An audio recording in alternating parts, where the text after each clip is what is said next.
going on, Wolfpack Nation? Thank you so much again for tuning back in here for part 2 of our interview here with UNC fan, but again, level-headed. Yeah, I mean, he was a He three seems to be. generation. I think I heard him say "Go Pack" on the end of the last episode, right? I don't. You know, He's like, no, I he didn't think say that. I think it. I think we have it. to edit that over. I think it cut right before we said it, but what we could do is we can do the thing where we can take little pieces of what he says, and when we put it all together, it makes it sound like he says "Go Pack." So maybe we could do something like that. I don't know. We could figure it out. But yeah. But again, so just a little bit of background. Again, obviously he's a three generation Carolina fan. So hey, I mean, much respect. And again, if you haven't checked out part 1, definitely go check that out first. As again, we definitely learned a lot, but also too, had a little bit of smack talk here and there, a little fun smack talk. Can't get away from it. But now we're getting some more of the stuff where we feel like we have a little bit of the upper hand here, which is obviously with the football side. So Mackenzie, I know obviously you and your lovely wife joined us at the tailgate before the State Carolina game. You and I were talking about the game and all that jazz. So kind of tell me, I mean, what were your thoughts walking? So first of all, when did you leave the game? I mean, did you stay for the whole game? I stayed for the entire game. Dang. And, unfortunately, good for you. Well, first of all, no, good for you. Good for you. Unfortunately, we sat through the pain and the misery of watching our poor coaching staff, cost us the game and poor leadership from the players. So, that great coach Mack Brown make a mistake? What? That I don't know who the special teams coach was, but I'll have to go back and check. I don't think we might need to work on that. Yeah, we might need to work on that a little bit. But yeah, definitely stayed to the end of the game. At what point when you watched that game did you actually think State was going to win? When they scored the second touchdown? So I kid you not, y'all were down by 2 touchdowns, and we're sitting there. So we actually had we were sitting where the players' parents were. We were sitting not far from Layton as well, but we were actually sitting near some State fans, and the guy that was standing next to me, he was a pretty nice guy for the most part, respectful.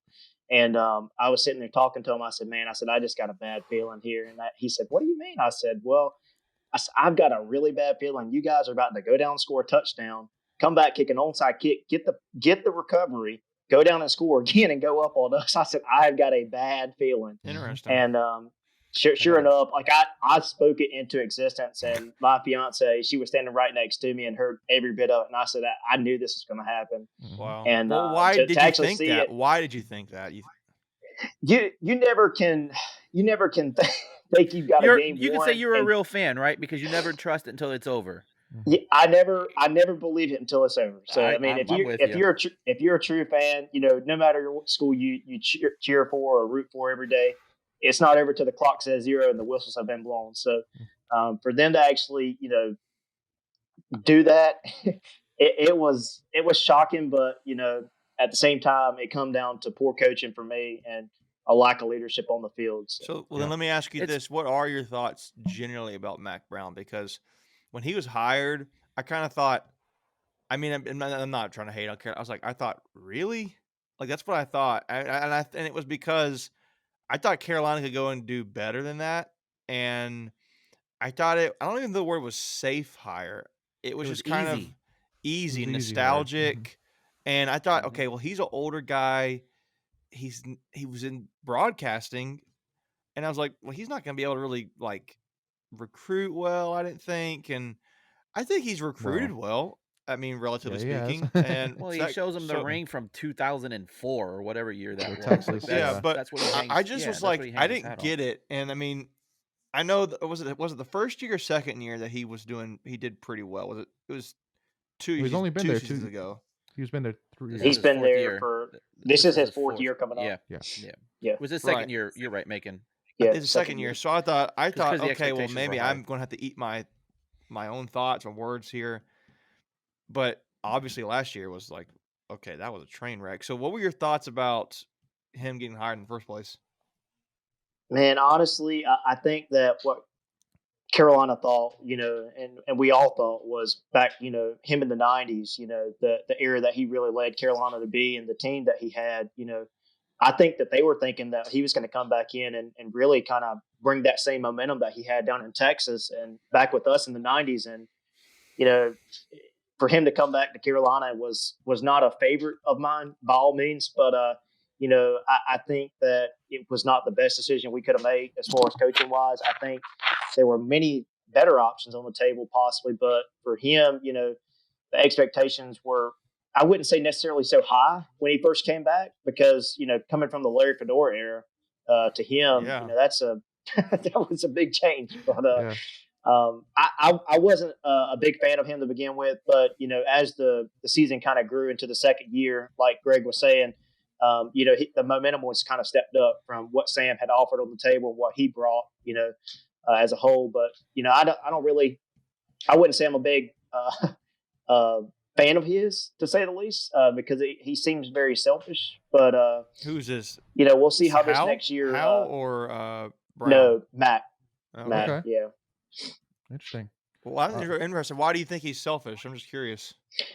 He just, honestly, man, all he cares about, I feel like, is just recruits and trying to win. And you know, I get it. It's college football. We all want to win, but at one point in time, you know, you got to kind of back down off the table and, you know, see what is it from players' perspectives that they need to be successful as well. So I think I think what you're, not to put words in your mouth, but you're tired of seeing him win the off season. You want to see him win it during the season, right? Because he has these recruiting classes coming. What I'm hearing is that he's also 15. What I'm hearing too is that he's saying that it's more like, I don't want to say a character thing, but it's more like who the players are as a person versus just an athlete too. That's what I'm kind of hearing.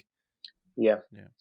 Like I said, the expectations had been really high. I mean, Carolina had came in the preseason, so I think ranked like 10th in the country, and you know, for us to come in and put the kind of statistics up we did and the outcome we had on the season, you know, and then with him getting the contract extension, you know, many Carolina fans were kind of upset about that, and they paid him more money and gave him a contract extension. You know, we kind of haven't seen the results we've been hoping to see, you know, but maybe we can turn things around. You know, I always got to be hopeful as a Carolina fan.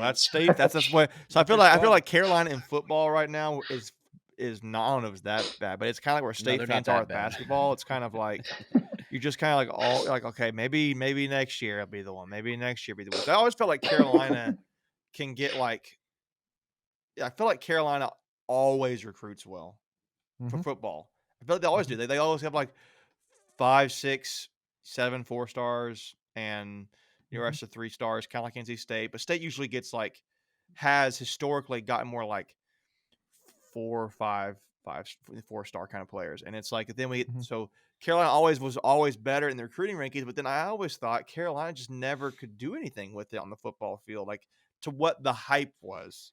And so obviously State fans would pick on Carolina like they're just a bunch of hype. Like it's the same kind of thing all over again. They're the media darling. They bring in the Bucks because it's Carolina brand. But I'm curious what you think Carolina football needs to do to get to where, you want it to be. Like, what practical steps they need to do? Is it totally change the HUD? Like, head coach has got to go, or does Mack Brown need to change coordinators? Is it what system? What do you think? Honestly, I think it's the coaching staff. If you ask me, you know, there are a lot of plays. You know, I'm not a big fan of Phil Longo. Really, but you know, he'd been an offensive coordinator.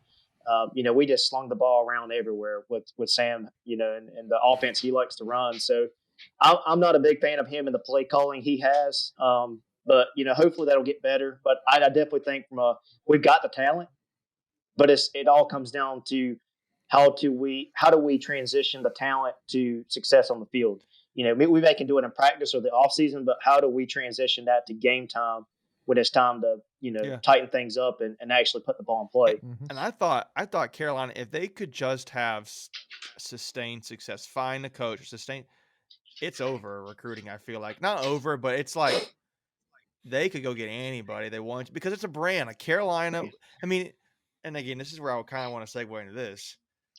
How do you feel about a basketball player logo on football jerseys? I'm not too fond of it. I didn't know. I was curious. I know some people are like, oh, I love Michael Jordan. And I feel like a lot of players, growing up, they just love Michael Jordan. And Carolina's always on their mind. And that's to Carolina's benefit. But But I just didn't know. what I think was worse is like Michigan and Florida used him. I'm like, why? Just put the Nike swoosh on your uniform and keep it moving. Like, there's no practical reason why you would put Michael Jordan on a Florida football jersey. And while we're at it, 0 sense. what is up with the Argyle, man? Do you like the Who now? Argyle? The Argyle, the little diamond pattern on the football jerseys. Do you like it? I didn't know. I always that's one of my go-tos. That looks better on a golfer. I would agree. But I like the Jordan logo better than I do the Argyle. the diamond. I can agree with that, but it's just funny to me. Yeah, but it's definitely interesting to me how Jordan definitely transitioned from the basketball world to trying to sponsor the football. I don't know if that was a requirement, the ACC, or if it was university. No. But that's definitely an interesting term to put that on the football jersey. So it's just a global brand. Yeah. But I think making to where you were maybe going is if you can get that football program going, then you can recruit off of the basketball program, right? Like, so when you bring a recruit in, it's like, oh, like we're going to be a top 10 football team. Oh, by the way, you can go watch the Final Four. And you can also get these. You can go sit Michael. Yeah, you can go sit near on the same court Michael Jordan played, and there's Roy. And hey, look up here. Like I mean, I truly believe a lot of recruits when they commit to Carolina are doing it because of the nostalgia of the basketball team, and I feel like. Because I have not seen a lot of like Lawrence Taylor, of course, like Sam Howell now, of course, like Julius Dre Peppers, Bly, like obviously Julius Peppers, like some great Mr. Trubisky. Mr. Trubisky, but but I just feel like there's such a draw from the basketball history that it's like, well, I'm just picking Carolina. I already have a lean to Carolina just because of that. And it is a motivator when it's like, if I can commit to Carolina, then I know I'm going to also get to watch good basketball. So I have a question about football. What is your take on removing all of those seats from Keenan? Like, what does that say about your football program that you're willing to remove like 8,000 come on, you just seats? set them up in a negative light like that, man. Sheesh. No, I'm what? What are we doing here? I love it. But it's a question. What are your thoughts? Did you know they? I like the seats. I like the seats personally because that's where I sit for the games. my back was in a lot of pain during the NC State Carolina game, so we've got to keep the seat backs. Yeah, I will say. So in fairness, would you rather have more fans or comfortability? And I'm being serious. Yeah. Comfortability. Even as a young buck, my back's honest. I don't blame him, man, because like with the state has bleachers still, but I mean, State fills up Carter Finley Stadium, so you don't really see the bleachers. But now, if you look at the end zone on some field goals, it looks terrible. But some games, but like I know that was also for like years. That's what State fans would pick on Carolina about is like, look at all the aluminum. So, and it would just be like that. But I mean, I don't mind it. I think Carolina probably got tired of hearing it too. That was a big thing. It did look bad on TV, and I think the blue seats now, it's comfortable. It looks better. So, any thoughts on that, Mackenzie? Yeah, no, I want to let you back yourself up. Yeah, no, man. Trust me. Like I said, I'm part of the Rams club, so when my season tickets come through and I get to choose my seats, every 3 years, I pick the seat backs. So let me ask you this. Yes, have you looked at the season coming up? Is there any games that excite you? Probably the Notre Dame game this year. Okay. We haven't had any success beating them for some reason. I'm not sure what's going on with that school, but we just can't seem to kind of get a hold of them and figure out their scheme of how they run the game. But I'm hoping this year when they come to Keenan that we can actually turn things around. But we'll see. Yeah, I hear there's a top 10 team coming in there at the end of the year. You might be interested in that game. I might be interested in that game. Yes, I would be curious about the I got a lot of questions to ask about this, but I'm curious. I'd be curious to see the UNC versus Virginia Tech game, which comes the week after, because it's a new coach there, and they beat you guys opening weekend last season.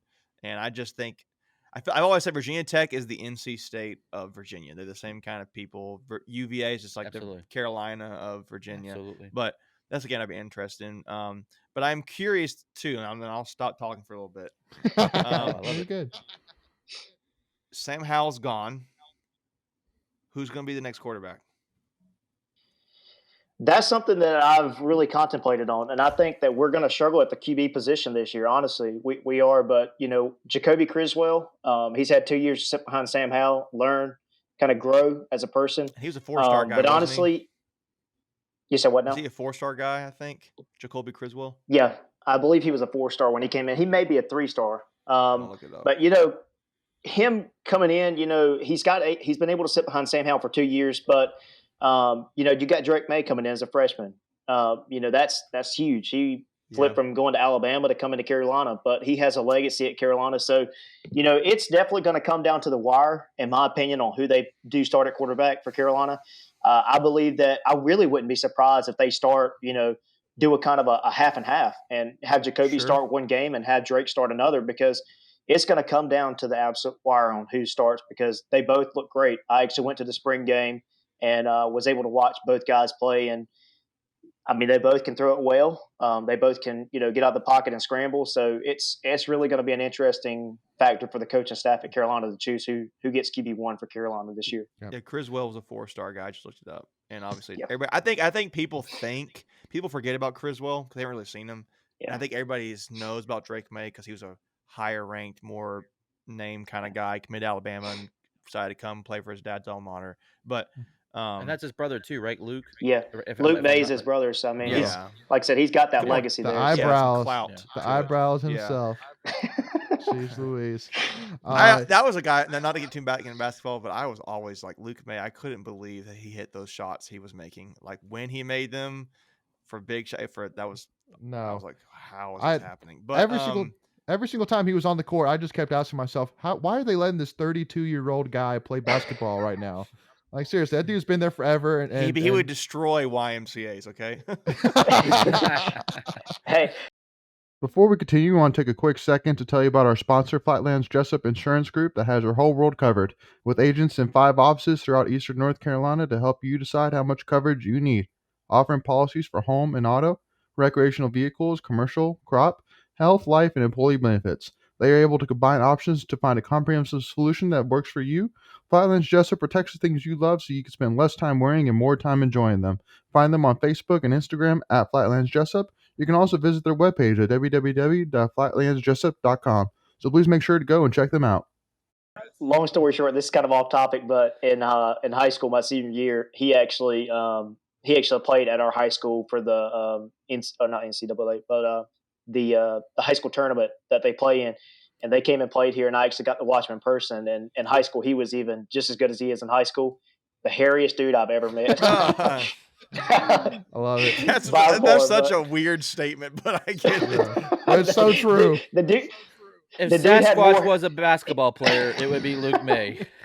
It would have been Luke May. Yeah, I love it. Well, let me ask you this: you went in the spring game. I was thinking about this too. Ty Chandler's gone, so you had Javonte Williams. You had who was the Michael Carter? Carter, who went to the Jets, and now Ty Chandler's gone.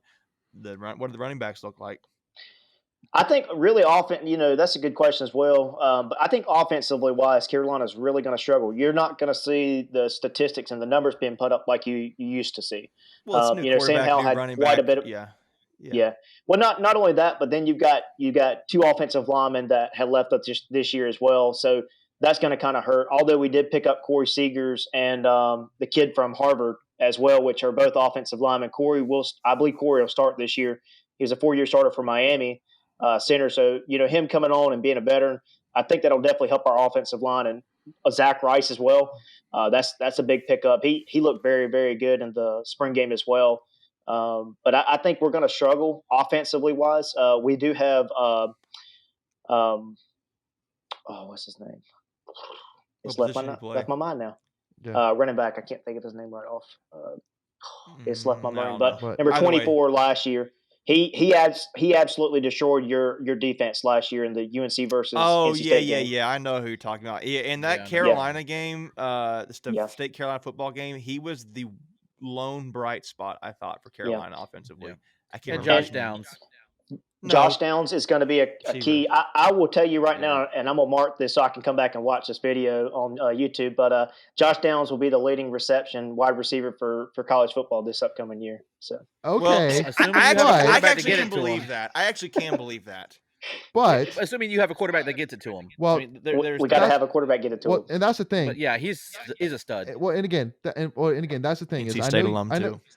Yeah, that's true. Should be. I know. Now, I know you, Mackenzie, you and I had this conversation, and we'll kind of fill it in here as well. But obviously, talking before the Carolina State game, one of the things that we were talking about was that it's so odd to me how even though for 2 years beforehand that Mack Brown did so well on the recruiting trail, but yet this year, like literally the offense and like every single game, like for the Virginia Tech game, every single game from there on out, it was literally, if you want to stop UNC's offense, you got to stop Sam Howell and Josh Downs. Mm-hmm. That's it.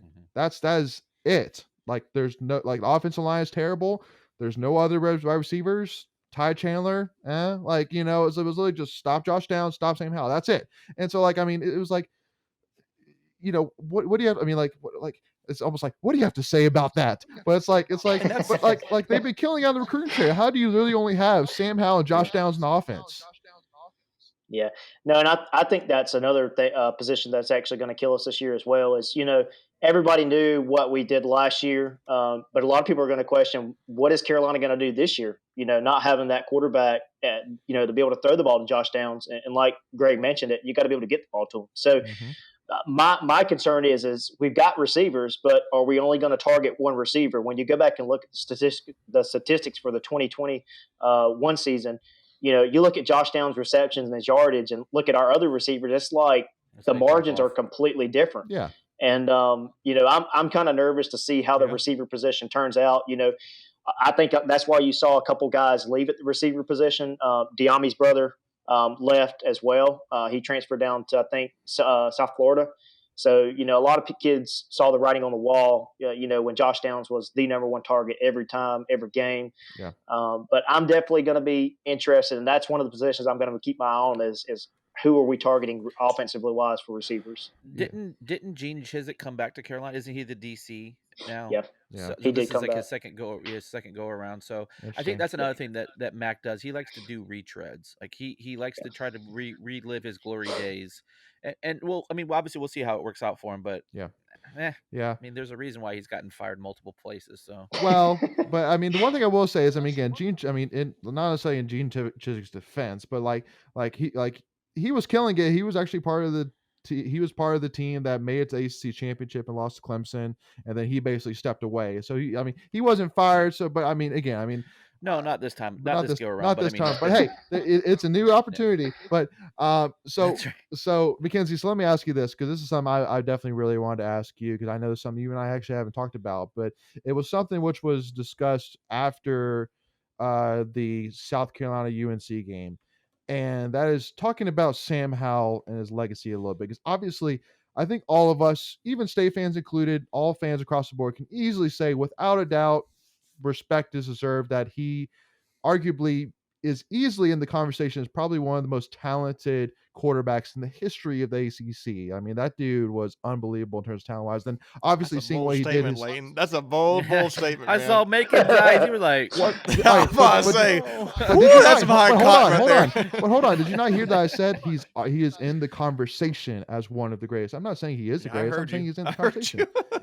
But also too, because I would say this: he is definitely, in my opinion, the most talented.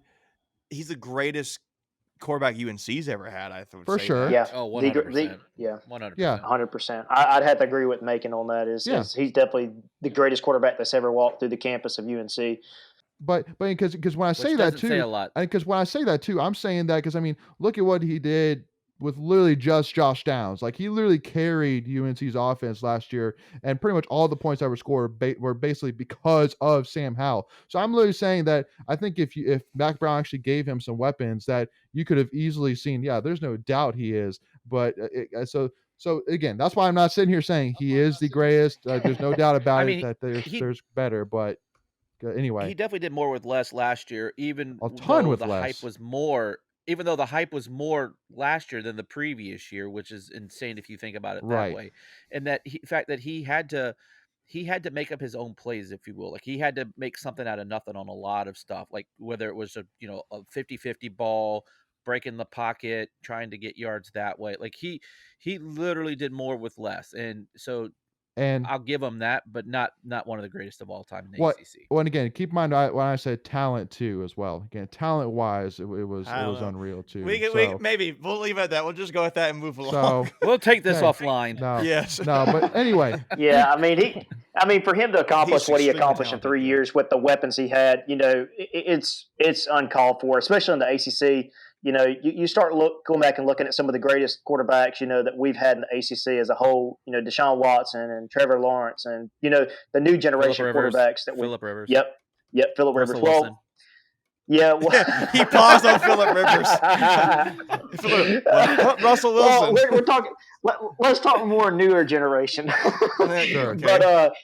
But yeah, he's definitely put up some great numbers, especially with the weapons that he did have. But you go back and, like I said, look at guys like Trevor Lawrence and the guys he had, that he had options to throw to and get the ball to. Yeah. It was just outstanding. Yeah. To really accomplish what he accomplished. If we had a year where we had a De'Ami Brown and a Daz Newsome and 3 years with people like that he could throw to, I wouldn't even, with a doubt in my mind, think that he could throw for 14,000 passing yards in 3 seasons. Sure. I'm sorry. I am kind of surprised that he's not getting as much hype and love in the NFL draft. That there's others that are ahead of him. Just having seen him, like, there's no doubt in my mind that Sam Howell is a better quarterback than Malik Wilson. Willis. Thank you. Yep. There's no doubt in my mind that he's a better quarterback than him. And I would put him up against the Cincinnati quarterback. What's it, Ridder? I think Ridder, Ridder.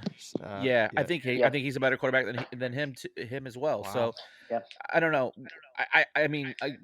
But so you're talking potential, right? Like last year, obviously Cincinnati had a better year than Carolina, so that definitely helps the conversation. But what are your thoughts on that, Mackenzie, about like Sam not getting as much love in the draft? Yeah, I really don't like it either. I looked at several draft stocks, and I've seen that they've got him going as early as the Panthers, which I think is the 6th pick in the draft this year. So. Oh, wow. I don't like it either, but it looks like the mocks that I've looked at have Malik Willis going number 2 overall as the first QB in the draft, which, I mean, he has a little bit more mobility in the pocket, but, overall, I think Sam Howell is probably the best quarterback out of the draft this year, in my opinion. And I'm not being biased just because I'm a Carolina fan. It's just because I know what potential he has down the road. Mm-hmm. And I think that Malik has a more of an advantage than Sam does. It's just because he's been related to – well, yeah, he's been related to as like a Lamar Jackson. So, right. You look at the success that Lamar's had in the lead so far. They look at him similar, game style. But I think Sam wherever Sam lands at, I think that he'll have a great, career in the NFL, and I hope he does. I hope he doesn't turn out like a Mitch Trubisky. But what I think of Sam Howell, to be honest, I think his most similar comparison, maybe people will laugh at, but I really think it is Baker Mayfield. That's what I think. I can see it, honestly. I think that's a very good comparison to compare him to. Quarterback who can throw. Yep. He can run, but he's not really a runner, but he can. So yeah. Mm-hmm. Yeah, he definitely became no, absolutely not. He definitely became a runner, and that was one of the things I really wanted to see out of Sam when he first got to Carolina. Is I wanted to see him run the ball more. He took so many sacks in his first year, and the second and third year was like run. I was like, this dude's gonna get like smacked on the next play if he don't stop running. Right. Mm-hmm. And but I think the draft stock has really kind of upset me a little bit. But I definitely could see him going, number 2 QB, number 3 QB overall. Wow. Honestly, I've seen him 4 or 5 QB in some of the mocks. Yeah. My one thing with Sam Howell is, and then you can tell me if I'm wrong on this, but he just excelled 2 seasons ago. And when he came back, the expectations were through the roof. I don't know if it's because the expectations were too high, but I did not see him progress as a quarterback. Weapons, in my opinion. I think he probably ran the ball a little bit more than because he had to. his team needed him to be able to do that, to be able to win. But I didn't see him take the leap in passing. I always thought of I think of Sam Howell as like a great, I don't know if the word is elite, but a great deep ball thrower. And like he just had his touch on the deep ball is really, I mean, hard to come by. By most quarterbacks historically can do that. And I was not, I just didn't see the progression there. And I don't know if am I wrong on that? Is it? No, yeah, and I think you have a valid point there. Not being biased from a Carolina standpoint either, Sure, yeah. If you go back and look at the players that we did lose in the second year, his sophomore year to his junior year, that's insane. That takes you take Diami, you take Diaz, you take Javonte and Mike out of the equation.